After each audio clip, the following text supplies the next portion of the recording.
Bonjour et bienvenue, vous êtes sur Croisée des chemins, je suis ravie de vous retrouver. Commençons pour notre point info du jour. Et nous commençons avec les vaccins. Les vaccins à travers le pays ralentissent. M. Biden a annoncé que les États-Unis avaient atteint l'objectif de 200 millions de vaccins au cours des 100 premiers jours de son mandat, mais les 200 millions suivants ne seront pas aussi rapides. Un nouveau rapport de la Kaiser Family Foundation prévoit que ces quelques dernières semaines seulement, les États-Unis atteindront un point de basculement dans l'enthousiasme pour les vaccins, ce qui signifie que l'offre dépassera la demande. Ce ralentissement se manifeste déjà dans certains comtés. Selon le New York Times, un responsable de la santé a demandé à son État de cesser d'envoyer des vaccins car le congélateur était déjà plein de doses dont personne ne voulait. L'Iowa a également reçu tellement de doses que l'on a demandé aux volontaires de rester chez eux car trop peu de personnes s'étaient inscrites pour des rendez-vous. Un hôpital de Pennsylvanie a organisé un service de livraison de 1000 doses, mais seulement 300 personnes se sont présentées. Le New York Times a noté que les endroits où l'enthousiasme pour les vaccins est faible sont ceux qui ont voté principalement pour Trump. Les sondages montrent également une tendance similaire. Les sondages de l'université Monmouth de l'université Quinnipiac montrent que près de la moitié des républicains n'avaient pas l'intention de se faire vacciner. Pour lutter contre ce phénomène, M. Biden encourage les vaccinations avec son approche favorite, un autre plan de relance. Celui-ci offrirait des crédits d'impôt aux petites entreprises qui accorderaient à leurs employés des congés payés pour se faire vacciner. M. Biden précise que ces avantages concerneront des entreprises de moins de 500 employés. L'ancien commissaire de la FDA, Scott Gottlieb, estime que le nombre d'Américains qui se feront vacciner ne sera pas suffisant pour atteindre l'immunité de groupe, mais il estime que cela suffira à réduire considérablement la propagation du virus. Aujourd'hui, de plus en plus d'États s'opposent à l'obligation de se faire vacciner. Tout d'abord, de nouveaux États interdisent les passeports vaccinaux. Le Dakota du Sud et l'Arizona sont les derniers États à se joindre à ce mouvement. Le gouverneur du Dakota du Sud a déclaré le 21 avril qu'il avait pris les mesures pour interdire l'utilisation de passeports vaccinaux numériques ou en papier.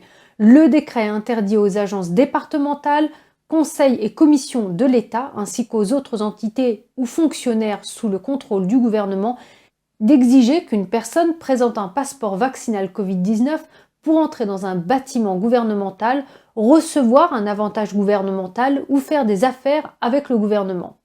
L'ordonnance prévoit des exemptions claires pour les maisons de retraite, les établissements de vie assistée et les établissements de soins de longue durée.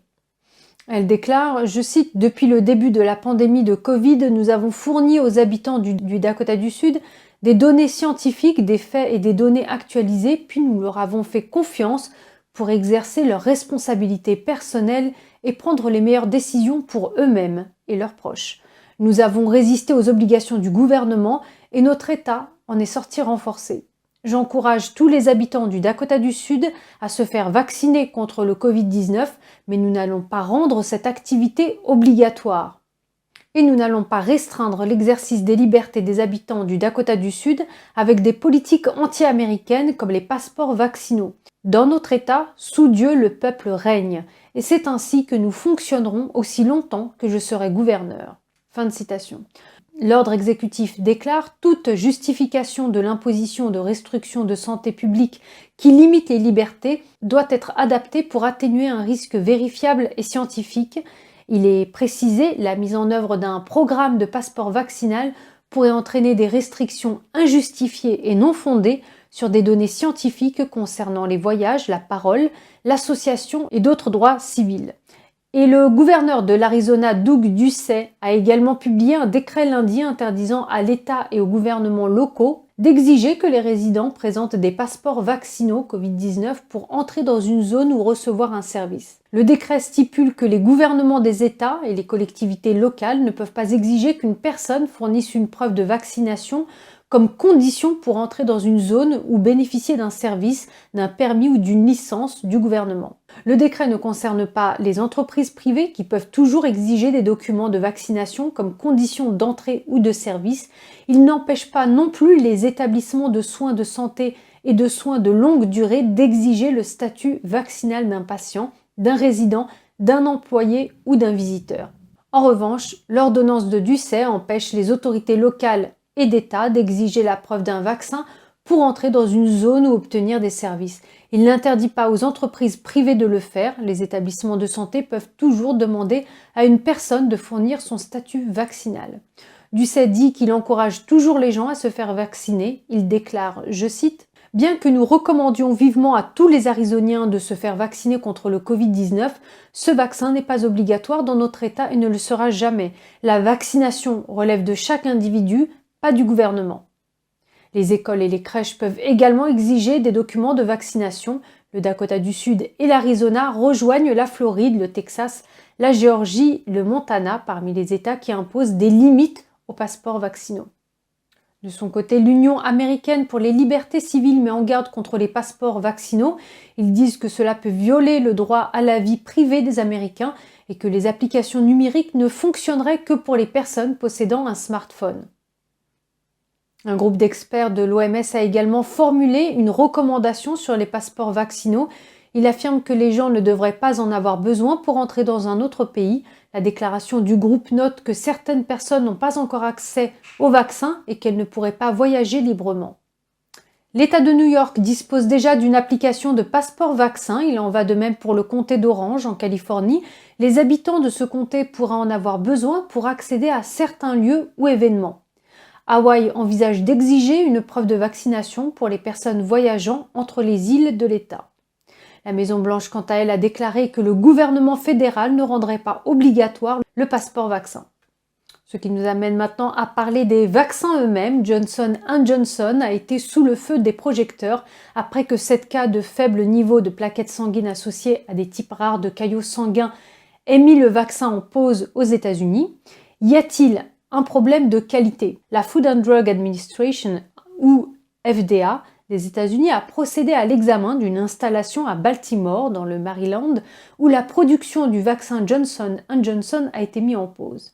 La FDA a écrit dans un communiqué, je cite, « La FDA a cité un certain nombre d'observations concernant la conformité des processus de l'installation à nos exigences et à nos normes. Les observations comprennent la contamination croisée de la substance du vaccin et ont révélé que le bâtiment utilisé pour la production n'était pas maintenu dans un état propre et sanitaire et n'était pas adapté pour faciliter le nettoyage, l'entretien et les opérations appropriées. La FDA n'a pas autorisé la fabrication ou la distribution de composants de vaccins Johnson & Johnson dans l'établissement et aucun des vaccins qui ont été produits n'a été distribué aux États-Unis jusqu'à présent. Johnson & Johnson a publié mercredi une déclaration indiquant que le 3 avril, l'entreprise avait annoncé qu'elle allait renforcer la surveillance de la fabrication des substances médicamenteuses dans cette usine, notamment par des contrôles et du personnel supplémentaire afin de garantir le respect des normes de qualité de notre entreprise et de la FDA. La FDA les testera et les évaluera avant une éventuelle distribution.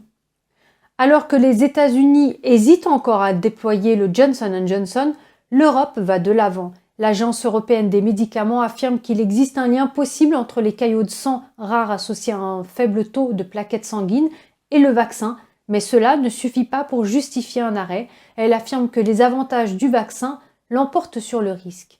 Elle déclare dans un communiqué, je cite, « Les professionnels de la santé et les personnes qui recevront le vaccin doivent être conscients de la possibilité des très rares cas de caillots de sang associés à de faibles taux de plaquettes sanguines survenant dans les 3 semaines après la vaccination. » L'agence a déclaré avoir cherché au moins 8 rapports, dont un décès aux États-Unis, concernant des cas de caillots sanguins inhabituels survenus après l'administration du vaccin Covid-19.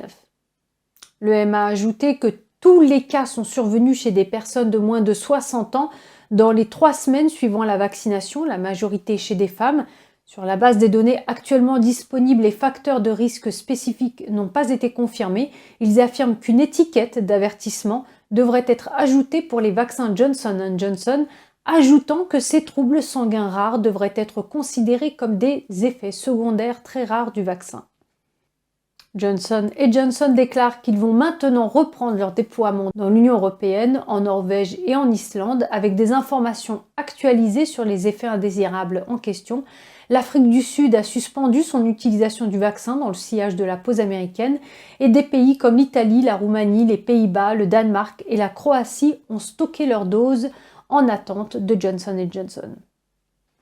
Pour en revenir aux États-Unis, M. Biden a annoncé lundi que tous les Américains pouvaient se faire vacciner, c'est-à-dire que tout le monde à partir de 16 ans peut désormais se faire vacciner contre le Covid-19. La FDA n'a pas autorisé les personnes plus jeunes à se faire vacciner avec l'un des 3 vaccins américains. Qu'est-ce que cela signifie pour les écoles ? De plus en plus d'écoles exigent que les étudiants se fassent vacciner. La moitié des 8 écoles d'Ivy League imposent désormais la vaccination. Les 2 autres sont Cornell et Brown. Les 2 universités ont publié lundi des avis stipulant que tous les étudiants qui prévoient d'être sur le campus au début du semestre d'automne 2021 doivent être entièrement vaccinés contre le Covid-19. De son côté, l'université de Yale déclare qu'elle fera des aménagements raisonnables pour des exemptions médicales et religieuses de vaccination. Yale a également annoncé qu'elle envisageait de reprendre les vaccins obligatoires pour le corps enseignant et le personnel. Dans son communiqué, l'université Columbia a déclaré qu'elle accordera des exemptions religieuses et médicales comme nous le faisons pour les vaccins contre la grippe, la rougeole, conformément aux lois de santé publique de l'État de New York. Fin de citation. Et 3 écoles n'ont pas rendu les vaccins obligatoires. L'université de Harvard recommande aux étudiants de se faire vacciner, mais n'en fait pas une obligation. Le Dartmouth College a également encouragé les étudiants à se faire vacciner et a offert des privilèges libertés à ceux qui ont été vaccinés. L'université de Pennsylvanie demande à tous les membres du corps enseignant personnel et aux étudiants éligibles de se faire vacciner, en précisant qu'une clinique de vaccins est ouverte sur son campus. Malgré tout, la liste des écoles exigeant le vaccin pour entrer sur le campus s'allonge. Une 50aine d'écoles l'exigent jusqu'à présent, mais certaines autorisent également des exemptions médicales et religieuses. Voilà, Croisée des chemins, c'est fini pour aujourd'hui. Merci de votre écoute et de votre confiance. Prenez soin de vous et je vous dis à très bientôt. Au revoir.